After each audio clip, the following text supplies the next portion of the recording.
Welcome to your Daily 5 for Thursday, August 10th, 2023.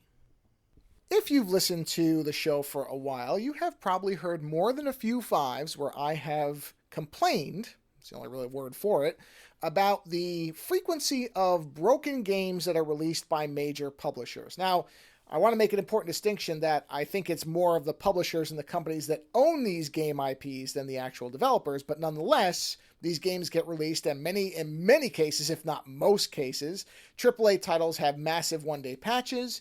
We've seen games that get released with severe bugs that make them literally or functionally unplayable, say Cyberpunk 2077's release on what was referred to at the time as legacy hardware, where there was clearly a very deceptive campaign to avoid talking about how badly the game ran, to the point where Sony delisted it from its store, a highly unusual occurrence. But it's not like that is the only thing. It's far from it. There's also small bugs that pile up.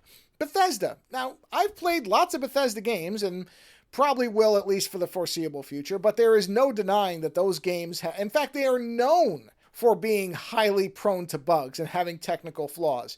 Many people have regarded those as charming, but it is nonetheless the case that the games do not often ship in a complete or completely functional state. And so, if you follow video game news, you may have seen a story about a game called WrestleQuest from what I understand is an independent developer called Mad Catz, I believe is the company's name. They were set to release their game 2 days ago on August 8th, on Tuesday, which is a common release date for lots of media. And from what I read, 3 or 4 hours before the actual planned unlocking and releasing of the game, they discovered a problem where if players were playing the game on multiple devices, and I don't have all the technical background, but that's the general description on the article that I'm going to link here, that it would potentially result in an erasure of the player's save game, or it could result in one. Not necessarily would, not saying it was a likelihood, but that it could happen where a save will get erased, which is probably some type of, if I had to guess, a cloud syncing or some other synchronization thing because they're referring to multiple devices. But whatever it is, doesn't matter.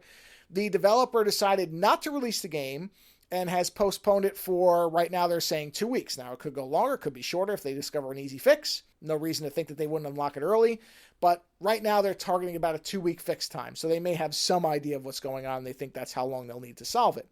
Regardless, this is a great thing. A developer found a problem. Not that there was a problem. That's not great. But the reality is software is like that. What's great about it is that rather than release it in the state that it was in, which they could have done, they could have aimed to have a patch and they could have warned people, don't play it on multiple devices. We've seen that with other things where someone will cover up a bug, or they will call it a mitigation of the bug, by telling you to only play or use software in a specific way till they can figure it out. But rather than do that, which, some players may have been fine with, but it probably would have been very irritating to others who bought it on the idea of playing it on multiple devices. Rather than do that, rather than have a bad fix, with quotes around it, that really was making the user use something in a certain way, a way other than what was promised by the release, they decided not to release a damaged product. And imagine if bigger titles would do things like that, where you didn't have to worry about 15 patches for the week after a game came out, or a huge massive patch, or in some cases games that will not play without that first day patch, which I've seen not a lot of, but I've seen it here and there.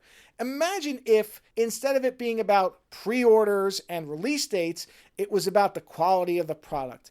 If more games followed the example that these developers did, then I think games in general would have it would engender more trust in people and would ultimately, here's the irony of it, ultimately probably result in better sales over the long run. Because when you trust a developer and a publisher, when you can rely on a game being something that you could buy and have at least a good amount of faith, you can't avoid everything, but a good amount of faith that what you're going to get is going to be a functional and fully working game, then you will be more inclined to buy from those people the next time.